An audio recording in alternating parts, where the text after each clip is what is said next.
Iglesia Cristiana Génesis, restaurando familias. No solo somos una iglesia, somos una familia.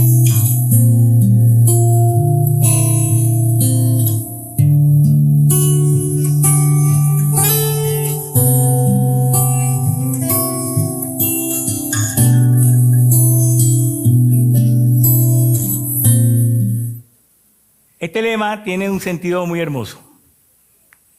Tiene un sentido, no tiene que ver nada con Navidad, porque muchas veces uno deja creer que regalos tiene que ver con Navidad, que no deja de ser algo parecido, pero el regalo del Señor es para todo el tiempo. Es para recordar toda nuestra vida que ese regalo llegó a nuestro corazón de manera especial.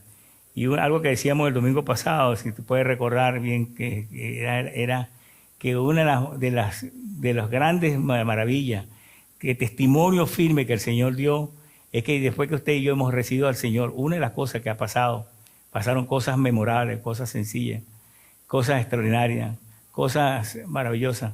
Pueden sentarse, hermano.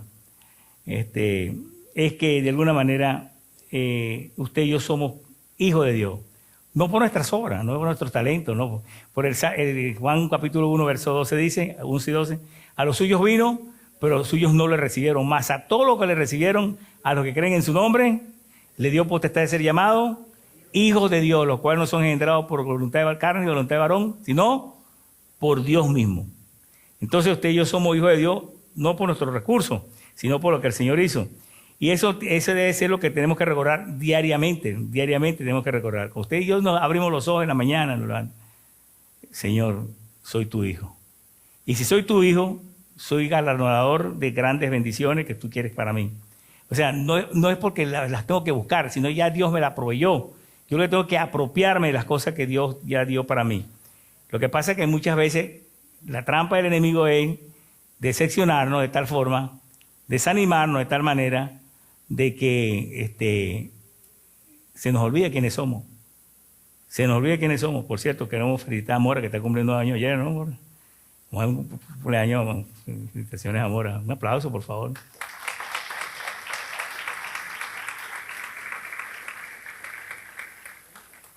Es un regalo.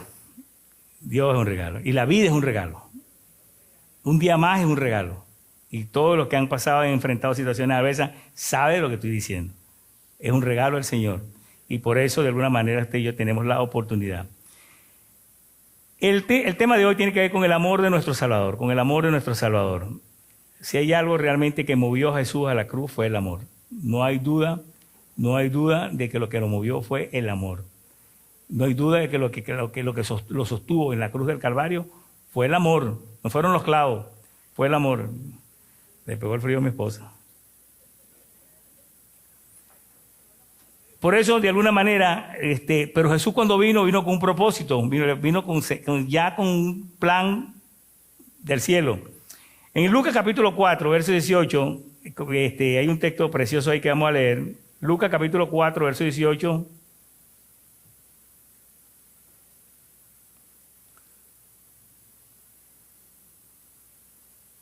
Miren cómo dice. El Espíritu del Señor está sobre mí porque me ha ungido para anunciar buenas nuevas a los pobres. Me ha enviado para proclamar libertad a los presos y dar vista a los ciegos, para poner en libertad a los oprimidos, para proclamar el año del favor de Dios. O sea, cuando Jesús vino con un propósito. Vino a libertar, a restaurar, a sanar y a darnos vida en abundancia. Por eso Jesús, la palabra del Señor en Juan capítulo 10 dice, yo he venido para que tengan vida y para que la tengan en abundancia, una vida completa y con mucho propósito. Por eso, si hay algo que podemos usted y yo estar seguros, ¿a qué vino Jesús a este mundo? Sabía a lo que venía, por supuesto, venía a cumplir con el propósito del sacrificio en la cruz, pero el propósito hermoso, maravilloso, era que usted y yo fuéramos ser diferentes. Y eso comienza cuando usted y yo le abrimos el corazón al Señor, le damos lugar a Él, como decíamos, su presencia llega a nuestro corazón y nos hace ser llamado hijo de Dios. Los que están en la clase de bautismo siempre recordamos las 4 P, ¿verdad? Que el 4P tiene que ver, las 4P, vamos a recordarlas rapidito. La primera P es presencia. La presencia es cuando usted abre su corazón y el Señor viene a nuestro corazón. Esa es la primera P. La segunda P era perdón. Él perdona todos nuestros pecados. Si hay algo que el Señor, con usted y yo, lo primero que hace es perdonar todos nuestros pecados. Todo, pasado, presente, futuro, consciente, olvidado, todos nuestros pecados. La tercera P, ¿se acuerdan? Poder. Que si somos llamados, Él nos dio el poder de ser llamados hijo de Dios. Y la cuarta P tiene que ver, recordamos, tiene propósito. Mis ovejas oyen mi voz y me siguen, y yo les doy vida eterna y no perecerán jamás. Ese es el propósito, las 4 P. No se lo olvide que con toda seguridad les va a ser útil en su vida diaria. Ahora bien, cuando el Señor llegó, alguien pasó desapercibido. Cuando él comenzó su ministerio, porque lo conocían, pues nació en Belén, era en Nazaret, fue criado por José, María su madre, y creció allí. Acuérdense que el Señor se hizo hombre y respetó todas las normas, porque tenía que ser así. Él no tomó ventaja de ser Dios, y a la edad de 30 años comenzó su ministerio, y cuando comienza su ministerio, lo primero que hizo fue bautizarse. Está en el libro capítulo 4 de Mateo. Y es una de las cosas que hacemos. ¿Por qué Jesús se bautizó? Porque él quería cumplir y sujetarse realmente a las normas que estaban allí. No porque le hacía falta, porque Juan el Bautista bautizaba para perdón de pecado. Y el Señor no necesitaba ningún perdón de pecado, pues era santo, ¿verdad? Pero él dijo, Juan, es necesario que esto lo hagamos.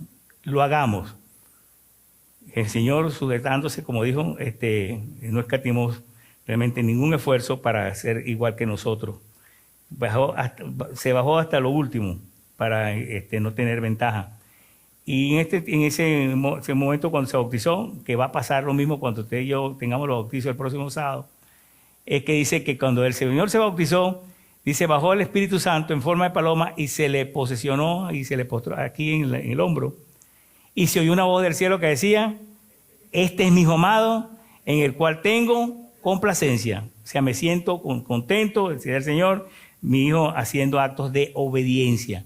Y el Señor aprendió la obediencia por medio del sufrimiento. Y eso cumplió con toda. Así que esa misma voz la vamos a oír usted y yo el próximo sábado cuando hagamos el mismo acto, porque si somos congruentes con lo que predicamos, el Señor dice que si somos sus discípulos y somos sus hijos, vamos a ver las mismas cosas que Él vio. Las mismas. No diferentes, las mismas. Ahora bien, cuando el Señor entra al templo, pasa algo. Cuando Él entró al templo, en Marcos capítulo 1, verso 23, miren lo que sucede cuando Él entra al templo. Bien pendiente. De repente en la sinagoga, un hombre que estaba poseído por un espíritu maligno gritó, ¿por qué te entrometes, Jesús de Nazaret? Has venido a destruirnos. Yo sé quién eres tú, el Santo de Dios. Cállate, le reprendió Jesús, sal de ese hombre. Es un demonio, ¿no?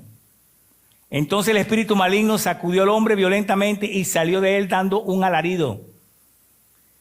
Todos se quedaron tan asustados que se preguntaban unos a otros, ¿qué es esto? ¿Una enseñanza nueva? Pues lo hace con autoridad. Les da orden incluso a los espíritus malignos y le obedecen. Como resultado, su fama se extendió rápidamente por toda la región de Galilea.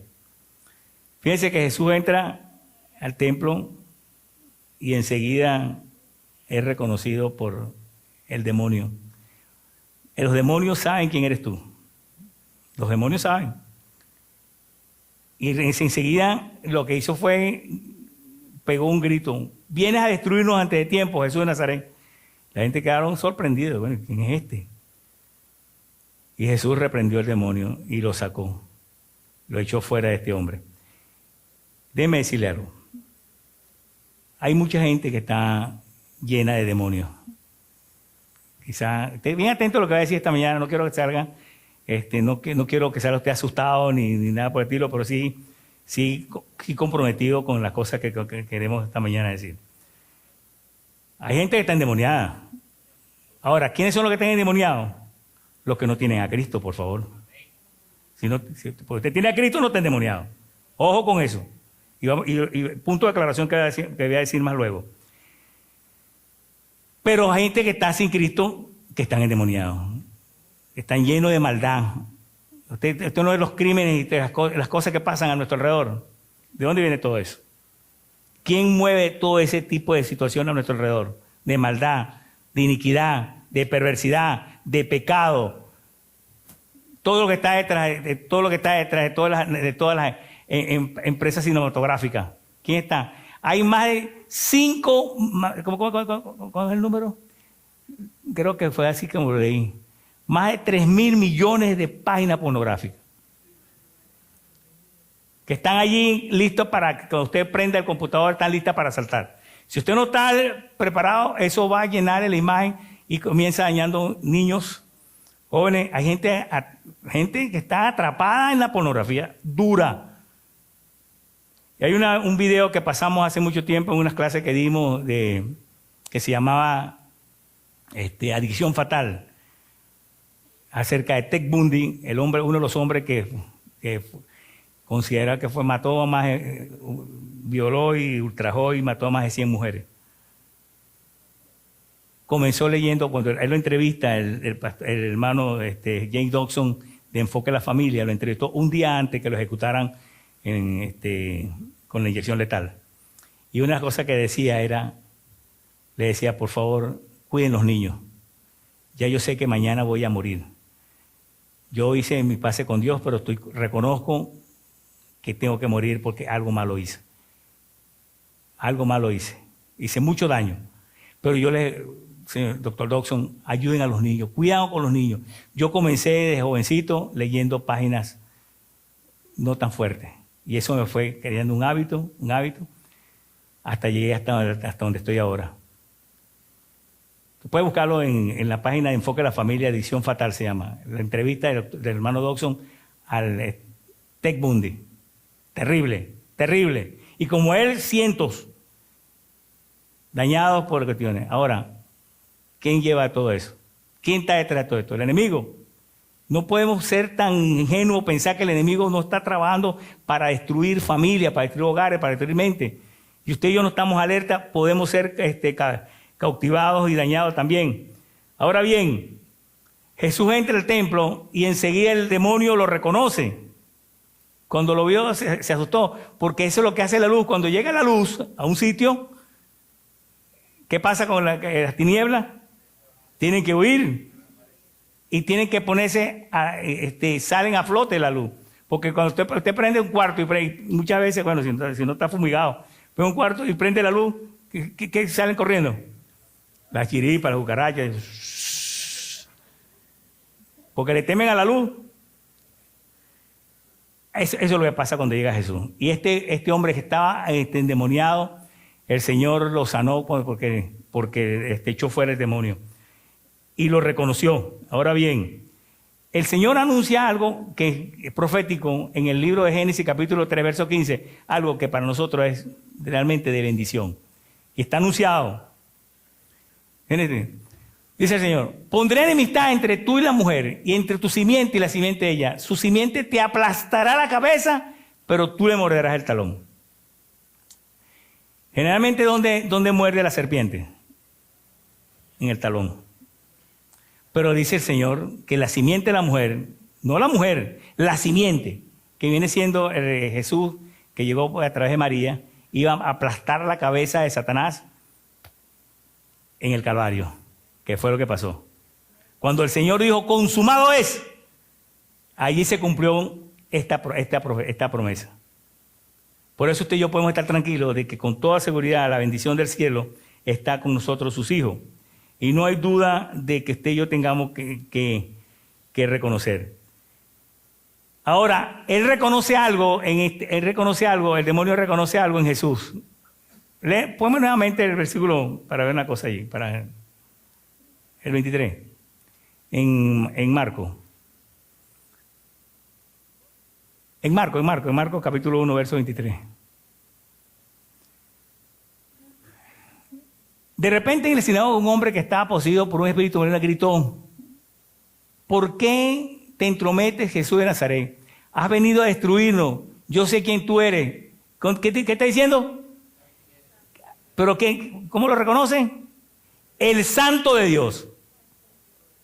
No un santo de Dios, sino el Santo de Dios. O sea, reconociendo allí la bendición hermosa de lo que era Dios y lo que significaba Jesús. Ahora bien, bien atento a esto. ¿Qué sucede cuando usted y yo podemos llegar a un sitio y no somos reconocidos? Algo pasa. Algo sucede. Tiene que haber tres cosas allí que es importante. Limpieza de pensamiento en cada uno de nosotros. Pureza de corazón y conducta íntegra. Si usted y yo tenemos limpieza de mente, pureza de corazón e integridad de conducta, la vida santa va a salir con toda tranquilidad. Usted y yo no vamos a tener que hacer ningún tipo de show, no tiene de hacer tipo de algo para que te conozcan. Eso va a hacer. Cuando tú y yo abrimos nuestros labios para hablar, para reaccionar, la gente se da cuenta que tú y yo somos diferentes, que no somos iguales. Pero si nos ven igual a los demás, algo no está bien. Algo no está bien. Por eso Jesús fue reconocido, porque de alguna manera en Jesús había limpieza de pensamiento, pureza de corazón y conducta íntegra.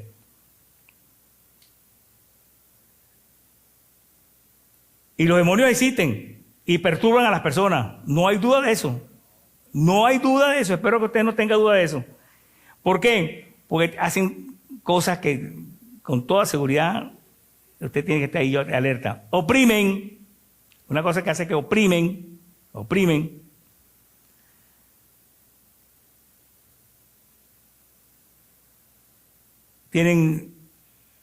Presionan de tal forma nuestro corazón y nuestras mentes del ser humano que lo llevan de tal forma a cometer errores y a hacer cosas desagradables. La obsesión es una también. Obsesiona de tal forma que la gente dice, bueno, pero ¿por qué esta persona está obsesionada con tal cosa? Porque eso viene un ataque despiadado del enemigo. Lo que es la opresión, la obsesión y la posesión, simplemente son ataques despiadados al enemigo. Ahora, nosotros los cristianos, si usted y yo le hemos abierto la puerta de nuestro corazón al Señor, déjeme aclararle que no puede ser ocupado el mismo espacio por el enemigo. Lo primero que usted y yo somos sanados y liberados es cuando abrimos la puerta del corazón, porque el Señor no puede ocupar el lugar donde tengo en el diablo, no puede estar. Ahí solamente es un lugar para uno solo. O está el Señor o está el enemigo. Ahora déjeme aclararle esto para que no haya duda. Hay comportamientos que parecieran que fueran posesión, pero son influencia. El enemigo influencia de tal forma a la gente, pero influencia con tanta información, con tanto ataque, con tanta situación, que los comportamientos pudieran ser parecidos, aunque no son iguales. Pero no posesión.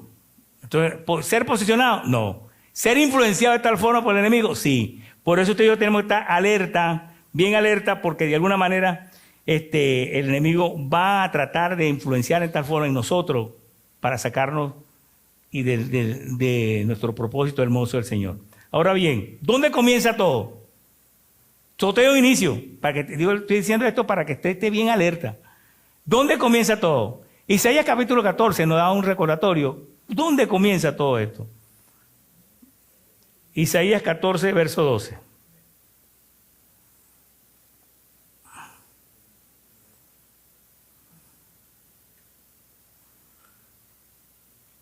Fíjense, Satanás, él no se llamaba Satanás, él se llamaba Luzbel.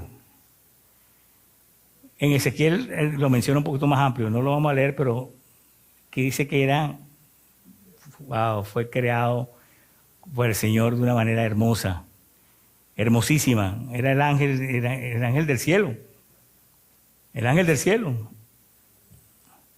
Pero un día algo pasó, que no sabemos cómo, y en el cielo, cuando usted y yo estemos en el cielo, el Señor va a informarnos de todos esos misterios.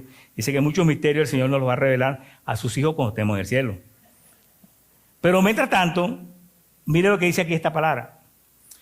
¿Cómo has caído del cielo, lucero de la mañana? Tú que sometías a las naciones, has caído por tierra. Decías en tu corazón, subiré hasta los cielos, levantaré mi trono encima de las estrellas de Dios. Gobernaré desde el extremo del norte en el monte de los dioses. Subiré a la cresta de las más altas nubes, seré semejante al Altísimo. Hay una palabra que lo identifica allí. Orgullo. Orgullo, soberbia. Yo haré mi trono y seré igual al Altísimo. Cuando el orgullo logra capturar el corazón de las personas, una de las cosas que comienza uno a respirar y darse cuenta es que no busca ayuda, no necesita ayuda. Yo lo puedo hacer solo. Eso lo hago así porque me da la gana así, punto. Soberbia. Y si hay algo que llenó el enemigo del corazón, que no sabemos cómo pasó, fue la soberbia y el orgullo. Cuando de la soberbia y el orgullo penetran al corazón del ser humano, con toda seguridad comienza a traer problemas, a traer situaciones adversas, a situaciones dolorosas. Por eso el orgullo, mis queridos hermanos, es un mal compañero. Por eso el Señor Jesús, cuando enseñó la palabra y cuando estuvo proclamando la palabra, una de las cosas decía: aprended de mí que soy manso y humilde de corazón y hallaréis paz para vuestras almas. Si hay alguien que nos enseñó la humildad y nos enseñó la mansedumbre, fue Jesús. Ahora bien, cuando el fruto del Espíritu está en nosotros, a través de que dice Gálatas 5:22, ponme el fruto del Espíritu un momentico. En cambio, el fruto del Espíritu es amor, alegría, paz, paciencia, amabilidad, bondad, fidelidad, humildad y dominio propio. Contra tales cosas no hay nada que lo condene. Ahora bien, por eso que cuando usted y yo hemos recibido al Señor, y esa es la fortuna y la garantía y la bendición que tenemos, es que tenemos al Señor en nuestro corazón. Y el fruto del Espíritu, como le hemos hablado en otra oportunidad, está allí para bendecir a tantas personas. Lo bendecimos con el amor, con la benignidad, con la bondad, con nuestro comportamiento, con nuestra actitud, porque así es que el Señor quiere que usted y yo lo hagamos, como lo hizo Jesús. Pero cuando dejamos que el Señor lo ponemos a un lado y controlamos nuestras vidas nosotros, comenzamos a hacer cosas terribles. Y cuidado si hasta peores que la misma gente que no conoce al Señor. Eso no quiere decir que el Señor sale de nuestro corazón. No estoy diciendo eso. Lo que estoy diciendo es que cuando desviamos nuestra mirada y nuestro enfoque y el control del Espíritu Santo en nuestra vida, comenzamos a hacer cosas y a practicar cosas dolorosas. Y usted y yo lo sabemos. Ahora bien atento. ¿Cuál fue la diferencia que notó el demonio? La santidad del Señor. La santidad del Señor. Mire, los demonios van a obedecer cuando usted lo puede someter y puede obedecerle cuando percibe que en usted hay santidad y pureza, porque viene de Dios. Porque la pureza y la santidad viene de Dios, no de otra cosa. Y eso no lo resiste. No lo resiste.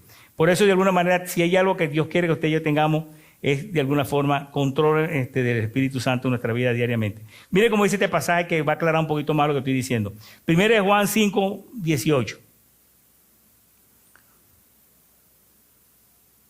Sabemos que el que ha nacido de Dios no está en pecado. Jesucristo, que nació de Dios, lo protege y el maligno no llega a tocarlo.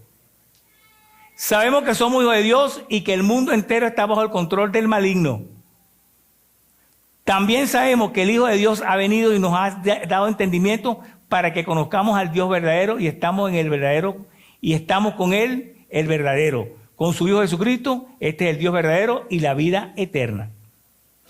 Queridos hijos, apártense de los ídolos, de la idolatría.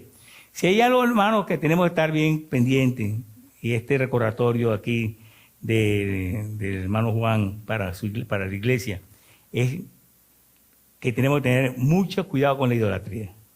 La idolatría. La idolatría no significa que solamente que tenga usted alguna imagen, algo allí. La idolatría puede ser un carro, una casa, un trabajo, una familia.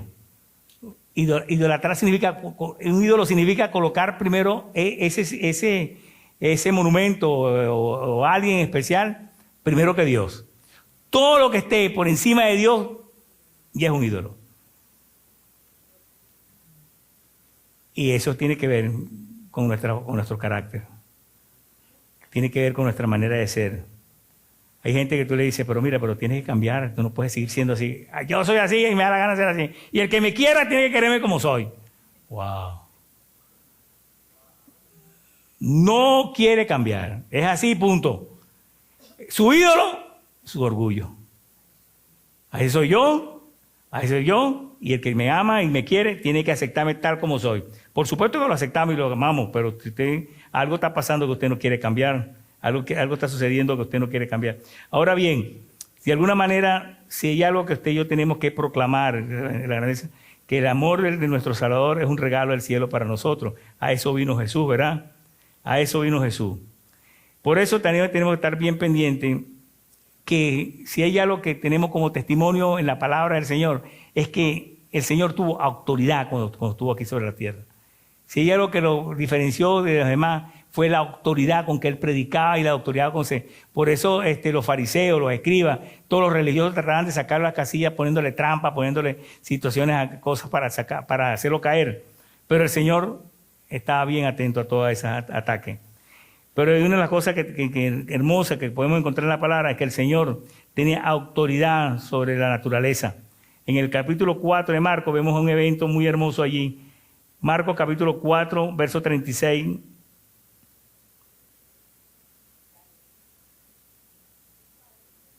Marcos capítulo 4, verso 36.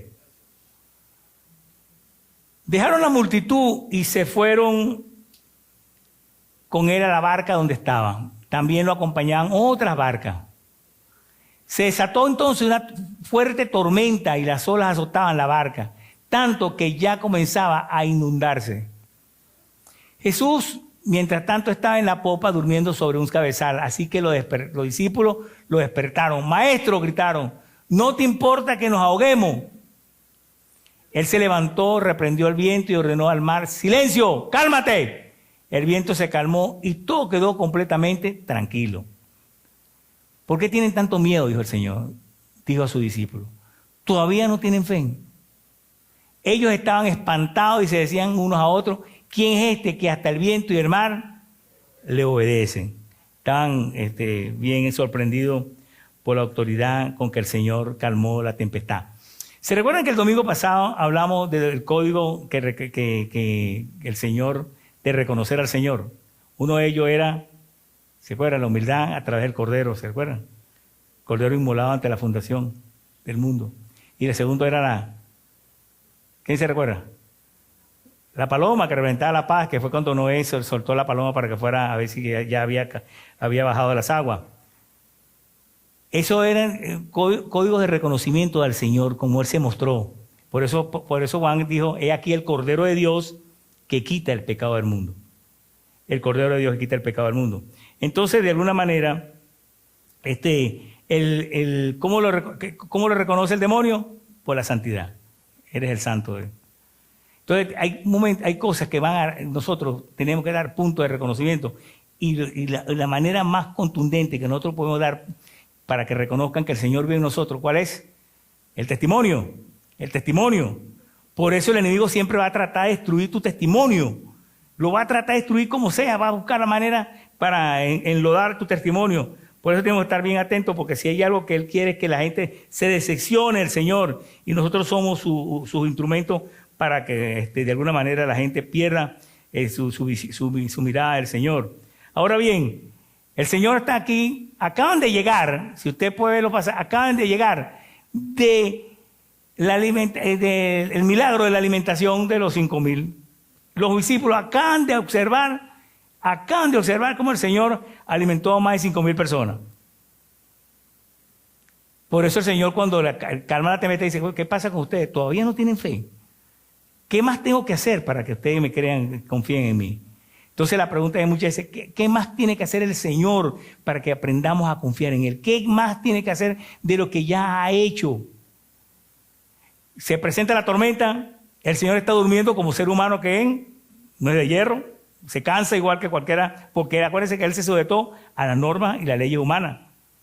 Se cansó y se acostó a dormir un ratico, pues no tiene nada de malo. ¿Dormir es malo? Sí, pero para los discípulos en ese momento fue la peor decisión que el Señor tomó. Por eso no le hubieran reclamado. Pero Señor, ¿pero cómo es posible que tú estás durmiendo? Aquí está la tormenta que nos está matando a todos. Por lo menos ponte esa agua con nosotros. Sí, no, porque la gente pierde, se pierde. ¿Usted no ha visto a la gente cuando está enojada? La gente puede ser un pan de azúcar, pero cuando está enojado, ay mamá.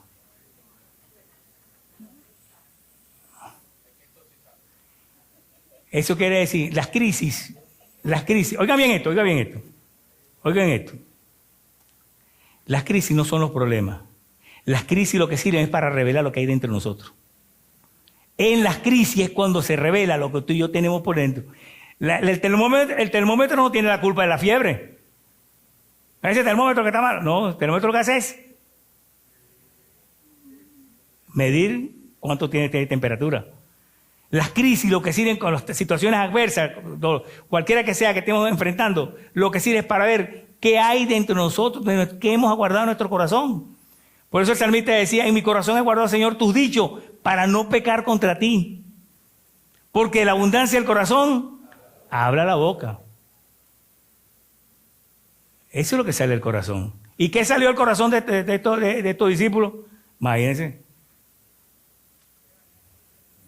Está asustado, incómodo, molesto, contrariado. Y el Señor, como siempre, de alguna manera, tranquilo, con mansedumbre, con amor, con ternura, con cariño, quédese tranquilo, y calmó la tempestad. La naturaleza no tiene leyes. La naturaleza no tiene leyes. La naturaleza sigue las leyes de Dios, lo que Dios estableció. Y de alguna manera se cumplió ahí el Señor. ¿Cómo dice Romanos capítulo 8, verso 19? Romanos 8, 19.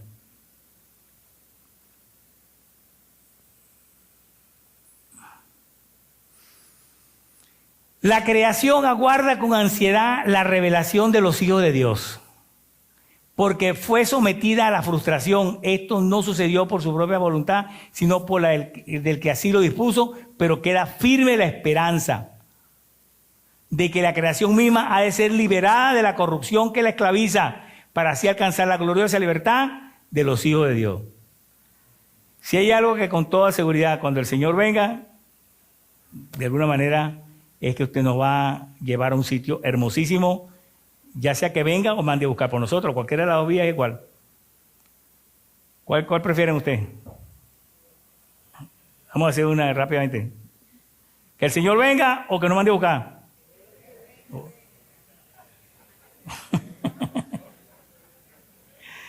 Que el Señor venga. Es la misma. Es la misma. ¿No vamos por el mismo sitio o no vamos por el mismo sitio? Por supuesto que sí. No va a haber temor ni miedo en nuestro corazón, porque vamos para el mismo lugar. ¿Me entiende? Pero por eso muchas veces tenemos que afinar, como decía nuestra hermana en la dirección, y nuestra intimidad con Dios, nuestra comunión con Dios diariamente. Porque mientras más nos acerquemos al Señor con toda seguridad, de una manera especial, Dios va a traer bendición, tanta bendición a nosotros y tanta tranquilidad, que eso va a ser, como dijo el apóstol San Pablo, cosa que ojo no vio, ni oído yo, ni ha subido corazón de hombre, es lo que Dios tiene preparado a cada uno de los que le aman. Es su palabra firme y victoriosa. Entonces, si hay algo que el Señor tiene poder y autoridad, es sobre la naturaleza. Aquí en este pasaje lo pudimos observar. Tiene poder y lo calmó y quedó todo tranquilo, todo calmado allí, ¿verdad? Entonces, de alguna manera, así pasa cuando vienen a las tormentas de nuestras vidas, que nos acosan, por alguna razón nos preocupa, nos angustia, el mañana, los afanes, ¿qué vamos a hacer? ¿Cómo vamos a hacer? ¿Será que iremos a tener? Todo ese tipo de cosas, y en estos tiempos tan difíciles como lo que estamos viviendo, donde la inflación está galopando, donde hay situaciones adversas, hay que recordar la palabra. Hay que recordar la palabra. Buscar primeramente el reino de Dios y su justicia, y las demás cosas vendrán por añadidura. Que se oiga. Amén. Que se oiga. Amén. Porque ese es nuestro Dios. Es nuestro proveedor. Dios no está sujeto a la inflación. La economía del Señor no está sujeta a la inflación. Es nuestro corazón el que tiene que estar alerta, agradecido al Señor. Porque sea lo que sea, como venga la tormenta, el Señor la va a calmar. A calmar. Va a calmar la tormenta de cualquier forma que se presente. Y miren este caso, porque no solamente en la naturaleza, la autoridad que el Señor muchas veces ejerció. Y hay un caso que es muy hermoso que vamos a comentar ahora en Lucas capítulo 7, verso 1. Hay una situación allí bien interesante. Mire este caso. Cuando terminó de hablar al pueblo, Jesús entró en Capernaum. Había allí un centurión cuyo siervo, a quien él estimaba mucho, estaba enfermo a punto de morir. Como oyó hablar de Jesús, el centurión mandó a unos dirigentes de los judíos a pedirle que fuera a sanar a su siervo.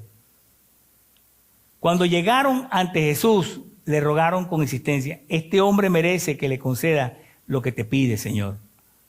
Aprecia tanto a nuestra nación que nos ha construido una sinagoga. Así que Jesús fue con ellos, no estaba lejos de la casa cuando el centurión mandó a unos amigos a decirle: Señor, no te tomes tanta molestia, pues no merezco que entres bajo mi techo. Por eso ni siquiera me atreví a presentarme ante ti. Pero con una sola palabra que digas, quedará sano mi siervo. Yo mismo obedezco órdenes superiores y además tengo soldados bajo mi autoridad. Le digo a uno: ven. Y al oír esto, Jesús se asombró de él y volviéndose a la multitud que lo seguía, comentó: les digo que ni siquiera en Israel he encontrado una fe tan grande. Al regresar a casa, los enviados encontraron sano al siervo. Fíjense esta situación. Este centurión tenía un siervo, que dice el que acabamos de leer, que estaba enfermo, al cual él apreciaba mucho, probablemente tenía muchos años trabajando en su casa. Pero oyó hablar de Jesús, que Jesús y mandó decir: traten de ubicarlo, me gustaría que viniese a ver si puede, para que sane a mi siervo. Jesús oyó que este hombre era un hombre generoso, un hombre que los había ayudado, aunque no lo hubiese hecho, el Señor igualito lo hubiera atendido, pero oyó el testimonio y lo que comentaron, y fue hasta allá. Pero antes de entrar a la casa, el centurión le mandó a decir que no entre a mi casa, no soy digno que entre a mi casa. O sea, imagínense la actitud que tenía, no porque no quería que Jesús entrara a su casa, sino que se sentía tan pecador que no quería que la santidad del Señor era tal que no quería que entrara a su casa porque no era digno, no lo merezco, Señor. Pero tú una palabra que digas, basta y mi siervo sanará. Porque yo soy un hombre sujeto a autoridad. Yo le digo a alguien: ve y lo hace. No lo haga y no lo hace.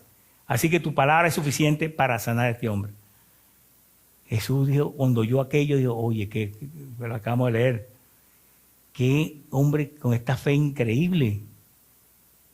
No he visto hombre con qué actitud, qué manera de expresar esto tiene este hombre. Y este hombre sanó. Ahora, no olviden este pasaje. Ahora vean este pasaje y vamos a hacer paralelo. Para que te vean algo ahí interesante. Marcos capítulo 6, verso 1 al 6. Ya vimos cómo fue el caso con el centurión. Ahora miren. Salió Jesús de allí y fue a su tierra en compañía de sus discípulos. Fue a su tierra, donde él era. Cuando llegó el sábado, comenzó a enseñar en la sinagoga ¿de dónde sacó estas tales cosas? Decían maravillados muchos de los que le oían. ¿Qué sabiduría es esta que se le ha dado? ¿Cómo se explica estos milagros que vienen de sus manos? ¿No es acaso el carpintero, el hijo de María, hermano de Jacobo, de José, de Judas y de Simón? ¿No están sus hermanos aquí con nosotros? Y se escandalizaban a causa de él. Por tanto Jesús les dijo: en todas partes se honra a un profeta, menos en su tierra, entre sus familiares y en su propia casa. En efecto, no pudo hacer, en efecto, no pudo hacer ningún milagro excepto sanar a unos pocos enfermos al imponerle las manos. Y se quedó asombrado por la incredulidad de ellos. Jesús recorría los alrededores enseñando del pueblo en pueblo. Jesús llega a ese centurión y el centurión le expresa una manera de reconocer quién era Jesús y el poder que el Señor tenía y lo agradecido que estaba. Jesús llega a su tierra, dice que fue a su tierra, a su pueblo, y no, más bien decía, ¿quién es este tipo? Este no es el hijo del carpintero. ¿Qué está pasando aquí? Pero dice que el Señor no pudo hacer muchos milagros allí. ¿Por la qué? ¿Por la qué? La incredulidad de ellos. Este hombre centurión que fue criado en el paganismo, resulta que terminó siendo más creyente que los otros, que estos que fueron criados para la enseñanza de la sinagoga. ¿Usted me está entendiendo ese tipo de cosas? Eso es increíble. Ahora bien, ¿por qué pasa esto? ¿Se recuerda que el domingo pasado hablamos de cuando el Señor le dijo, las prostitutas y los recaudadores de impuestos van adelante que ustedes? Porque hay una parte en la seña, que la clave, que fue que dijimos que era un código de clave en toda esta cosa, que se llama arrepentimiento. Donde hay arrepentimiento, hay bendición. Si no hay arrepentimiento, no hay bendición.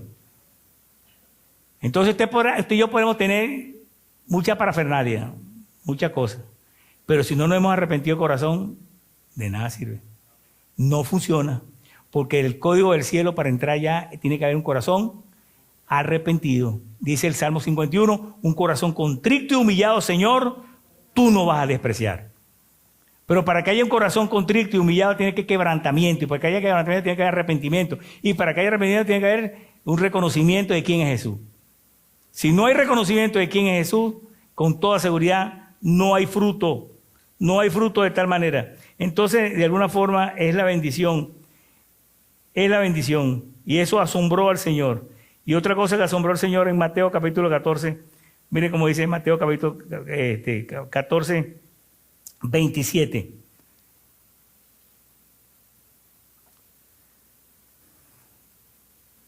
Este otro evento, cuando está en el agua, los discípulos estaban allí, y a medianoche el Señor vino caminando sobre las aguas, él lo podía hacer, pero Jesús le dijo, enseguida, cálmense, soy yo, no tengan miedo, pues se asustaron cuando vieron al Señor. Señor, si eres tú, respondió Pedro, mándame que vaya a ti sobre el agua. Pedro quería tener la experiencia de caminar también con el Señor sobre el agua. Ven, dijo Jesús.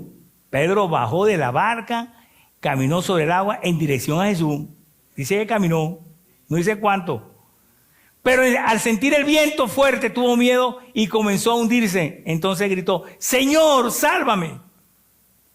Enseguida Jesús le tendió la mano y sujetándolo lo reprendió. Hombre de poca fe, ¿por qué dudaste? Cuando subieron a la barca, se calmó el viento otra vez. Entonces hay un enemigo que tenemos en letal, que nos hace mucho daño, que es la duda. La duda. Y la duda de alguna manera trae consecuencias, un flagelo, que si le damos, lo alimentamos, afecta nuestra fe. Por eso dice, sin fe es imposible agradar a Dios, pues la fe es la certeza de lo que se espera, la convicción de lo que no se ve. Tenemos que alimentar la fe. ¿Y cómo alimentamos la fe nosotros, hermanos? A través de la palabra. La palabra, la fe viene por el oír y el oír por la palabra de Dios. Entonces, de alguna manera, ¿qué le pasó al apóstol San Pedro ahí? Él se motivó, vio a Jesús, vio, cúnchale, el Señor caminando sobre las aguas. Yo también quiero caminar. Y el Señor le dijo, ven Pedro, ven. Él dice que se bajó de la barca y caminó, no dice cuánto, pero tuvo la experiencia de caminar. Los demás lo criticaron, pero no caminaron. ¿Se hundió? Sí, se hundió. El Señor lo rescató, pero tuvo la oportunidad de experimentar algo hermoso. Entonces, de alguna manera, mi querido hermano, el Señor se asombra. ¿Qué es lo que asombra al Señor allí? La duda. ¿Por qué dudaste, Pedro? Pudiste haber caminado un poco más. ¿Por qué dudaste? Entonces, dice que ¿por qué dudó Pedro? Dice, cuando sintió el viento, cuando sintió que se movió el viento, se asustó y ahí se hundió. ¿Qué es lo que sucede a nosotros cuando llegan las noticias? ¿Qué han dicho por ahí? ¿Cómo va la cosa? ¿Qué sabes tú? ¿Qué están diciendo? Comenzamos a oír, tratar de capturar noticias que nos hacen daño, que nos atormentan, nos angustian. Por eso tenemos que volver a la palabra. No salga de su casa, yo le animo, por favor, no salga de su casa sin antes tener un tiempo con Dios, porque eso es lo que le va a garantizar la seguridad, la tranquilidad y la paz. Si usted y yo salimos sin esa comunión, esa intimidad con Dios, salimos desguarnecidos. Por eso dice la palabra que estuvimos hablando el miércoles aquí, vestido de toda la armadura de Dios para que podáis hacer frente y la lucha contra el enemigo. No podemos ser tan ingenuos sin vestirnos con esa vestidura hermosa, santa, maravillosa que el Señor nos provee. Por eso es lo que nos da la fortaleza, esa comunión con el Señor. Y con toda seguridad Jesús es un buen ejemplo. Jesús es un buen ejemplo. Si hay un ejemplo perfecto para nosotros como regalo del Señor, es Jesús. Primera de Pedro, capítulo 2, verso 21, miren cómo dice. Primera de Pedro 2, 21. Para esto fueron llamados porque Cristo sufrió por ustedes dándole ejemplo para que sigan su paso. Él no cometió ningún pecado ni hubo engaño alguno en sus labios. Cuando proferían insultos contra él, no replicaba con insulto. Cuando padecía, no amenazaba, sino que se entregaba a aquel que juzga con justicia. Él mismo en su cuerpo llevó el madero nuestros pecados, para que muramos al pecado y vivamos para la justicia. Por sus heridas ustedes y nosotros hemos sido sanados. Por eso Isaías 53 dice que por su sangre preciosa somos sanados. Si hay algo que de alguna manera tenemos que estar bien claro, es que eso nos trae salud, nos trae protección, nos trae bendición. En 1 de Pedro capítulo 3, verso 9, mire cómo dice. No devuelvan, oigan esto es con todos nosotros. No devuelvan mal por mal, ni insulto por insulto, más bien bendigan, porque para esto fueron llamados, para heredar una bendición. En efecto, el que quiera amar la vida y pasar días felices, guarde su lengua del mal y sus labios de proferir engaño. Apártense del mal y hagan el bien, busquen la paz y síganla. Porque el Señor mira con buenos ojos a los justos y sus oídos están atentos a sus oraciones, pero mira con indignación a los que hacen el mal, con toda seguridad. Si hay algo que el Señor aborrece es el pecado. Dios ama al pecador, pero aborrece el pecado. Y si hay algo que usted y yo tenemos que también es aborrecer el pecado tanto como Dios lo aborrece, porque esa es característica de la vida santa. Aborrecer el pecado tanto como Dios lo aborrece. Por eso Eclesiastés, el libro de Eclesiastés, un libro de la sabiduría, termina diciendo, el fin de todo discurso es, teme a Dios y apártate del mal. El fin de todo discurso es, teme a Dios y apártate del mal. Por eso, si algo tiene que ver, Jesús es el ejemplo para nosotros que seguimos con toda libertad, con toda bendición. Miren cómo dice Juan capítulo 10, verso 4. Juan 10, 4. Cuando ya han sacado todas las que son suyas, está hablando el Señor como buen pastor, va delante, todas las que son, va delante de ella y las ovejas le siguen porque reconocen su voz. Pero a un desconocido jamás lo siguen, más bien huyen de él porque no reconocen voces extrañas. Jesús les puso este ejemplo, pero ellos no captaron el sentido de sus palabras. Por eso volvió a decirles, ciertamente les aseguro que yo soy la puerta de las ovejas. Todos los que vinieron ante mí eran unos ladrones y unos bandidos, pero las ovejas no le hicieron caso. Yo soy la puerta, el que entre por esta puerta, que soy yo, será salvo, se moverá con entera libertad y hallará pastos. El ladrón no viene más que a robar, matar y destruir. Yo he venido para que tengan vida y la tengan en abundancia. Wow, yo le daría un aplauso al Señor allí.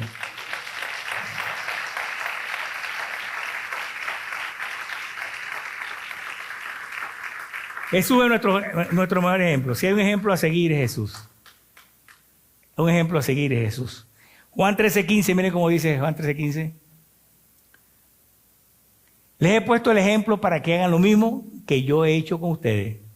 Se recuerda que el Señor, estando allí con los discípulos, dice que se levantó el Señor, se ciñó la toalla, agarró un lebrillo, agarró una toalla y lavó los pies de sus discípulos. Pedro le dijo, Señor, ¿cómo tú vas a hacer eso? Pedro, es necesario que lo haga. El Señor Jesús lavó los pies de sus discípulos. ¿Quiénes lavaban los pies antes eran los esclavos de los esclavos? Los esclavos de los esclavos eran que tenían en las casas para lavar los pies a la gente cuando llegaba de la calle, porque llegaban llenos de tierra, llenos de polvo, llenos de inmundicia, y tenían a alguien especial en la puerta allí para lavar los pies. Bueno, Jesús dice que tomó allí, que estaba en la cena, tomó allí un lebrillo, tomó un recipiente, tomó una ponchera, tomó una toalla, se la ciñó y lavó los pies de sus discípulos. El Señor Jesús. Y dijo, les he puesto el ejemplo para que hagan lo mismo que yo he hecho con ustedes. Usted y yo tenemos que hacer lo mismo. ¿Cómo? Lavando los pies de nuestra gente. ¿Cómo lo hacemos? Amándole, orando por su esposa, por su esposo, por sus hijos, por sus padres, por sus hermanos, por su familia, por sus vecinos. Tratándolos con cortesía, con cariño, con respeto, con tolerancia, con amabilidad. Eso es lavar los pies. Eso no es tanto el acto como lavar los pies como tal, que no es mala idea tampoco, pero es tratarlos bien. Si el Señor nos dice que la regla de oro es, trata a los demás como te gustaría que te trataran, y no haga a los demás lo que no te gusta que te hagan. Esa es la regla de oro. Así que de alguna manera la bendición hermosa está en seguir el ejemplo de Jesús. Hechos 20:35, mire cómo dice.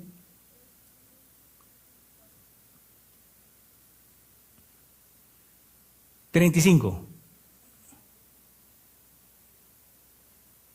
Ok. Con mi ejemplo les he mostrado que es preciso trabajar duro para ayudar a los necesitados. Recordando las palabras del Señor Jesús, hay más dicha en dar que recibir. Oigan esto. Lo voy a leer. No, el 35. Con mi ejemplo les he mostrado, está hablando el apóstol San Pablo ahí, que es preciso trabajar duro para ayudar a los necesitados.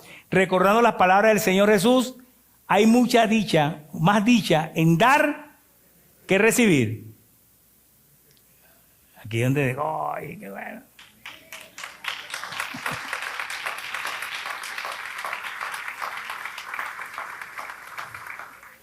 Ese es el texto favorito de los boxeadores.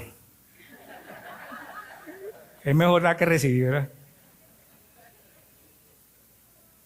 Pero los cristianos, él debe ser nuestro favorito. No esperemos, sino dar y bendecir. Mientras más damos, más tenemos. Si usted quiere recibir, tiene que tener las manos desocupadas. Y tiene las manos desocupadas es porque Dios, por eso la bendición. El Señor no se equivoca con las cosas que dice. Y el último texto que vamos a leer está en 1 Juan 3, 16 y 17. Oigan esto. En esto conocemos lo que es el amor, en que Jesucristo entregó su vida por nosotros, así también nosotros debemos entregar la vida por nuestros hermanos. Si alguien que posee bienes materiales ve que su hermano está pasando necesidad y no tiene compasión de él, ¿cómo se puede decir que el amor de Dios habita en él? El amor es un ejemplo. El amor realmente es práctico. El amor no solamente es palabra, no es discurso, no es oratoria. El amor no es palabra, el amor es ejemplo, es práctica. Y este es un buen tiempo para recordar situaciones que hayan pasado en nuestra familia, que hay que arreglar. Le voy a decir algo que va a parecer un poquito duro o así un poquito, probablemente está pesimista, pero usted tómelo de la manera como usted considere que le puede ser útil. ¿Cómo sabe usted que esta no es la última Navidad que vamos a pasar? No me lo responda. Yo creo que usted ni yo lo sabemos. ¿Cómo lo sabemos? No lo sabemos, ¿verdad? Y si no lo sabemos, entonces ¿por qué perdemos tiempo molestándonos con la gente, peleando con la gente? Si no sabemos si esta es la última oportunidad que tenemos de tener una buena familia, el amor, el respeto, el cariño, el perdón, el acercamiento, la bendición, llamar a aquellos que están alejados, que se han aislado por alguna razón. No solamente pedir perdón, perdonar cuando de alguna manera necesitamos hacerlo. Que la amabilidad, el cariño, la compasión, el amor, eso es lo que el Señor nos enseña. Eso es lo que Dios nos enseña a través de su palabra. No perdamos tiempo en cosas que de alguna manera no nos va a traer bendición. Dios es un Dios de amor. Dios quiere que aprendamos a disfrutar, que el amor de nuestro Salvador es el regalo que Dios nos dio para que podamos disfrutar la vida como Él quiere. Viviendo vida santa, íntegra, viviendo pura, caminando de la mano del Señor, haciendo las cosas que Él le agrada, teniendo compasión y amor por los demás. ¿Tenemos listo el micro? Yo creo que este es un micro muy corto, probablemente usted lo ha visto ya, pero yo quiero que usted ponga atención en este micro que le va a hacer.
Así vio el niño la compasión.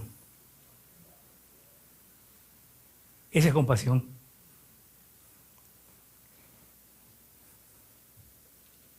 En su inocencia, lo desesperó a llevar eso. No sabía lo que estaba haciendo. Y eso es lo que Dios quiere, que nuestros corazones se muevan. Nos movamos a ayudar, a bendecir. De la abundancia del corazón habla la boca. No hay duda que Dios quiere que usted y yo aprendamos cada día lo que hizo Jesús. Lo que hizo Jesús para muchos fue una locura, pero para Dios no fue locura. Dios fue una muestra de amor verdadero, genuino y auténtico para que usted y yo podamos estar hoy aquí y un día estar con Él por la eternidad. Ese es el amor. Cierra tus ojos ahí donde está. Vamos a orar al Señor.